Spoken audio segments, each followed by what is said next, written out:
All right, today we're going to look at more resilience skills, this time through the lens of engagement.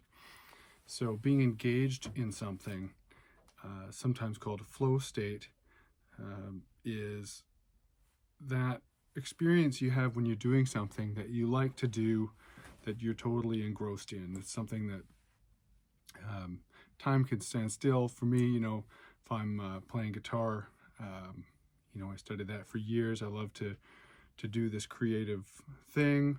I can be playing music or working on something. I've been lucky enough, to find work that I like quite often, and find that time goes by quickly when I'm doing something that I like.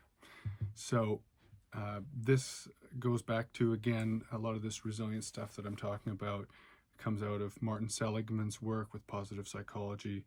This flow state, there are a number of people who've talked about that. Athletes talk about it being in the zone. And the point of this, when it comes to resilience, is recognizing different mental states, if you will, different sets of resources that come online for you. So when things are difficult, when we want to have resilience, knowing yourself and finding ways that you can be engaged in the work that needs to be done can be really valuable to be resilient to difficulties. So the opposite of engagement is tasks that while you're doing them, you've got some kind of inner dialogue going around that's like, this is stupid, I don't like this, or what a waste of time, or I'm better than this. There's all these various kinds of things, and we all sort of have pet peeve things. For some people, they really don't like doing the dishes, or a lot of people seem to have jobs that they hate, but they go every day feeling powerless to be able to do anything about it. That is the opposite of engagement. So being engaged in something quite often is a reflection of your own personal taste or your own personal experience. And there are, through a course that I offer in Build Resiliency Now on my website, you can go through and fill out these forms that will show you your own personal strengths that you may not recognize, that are specific to you. And this strengths finder can help people recognize how to tackle difficult things with their own skills, and therefore you can be engaged.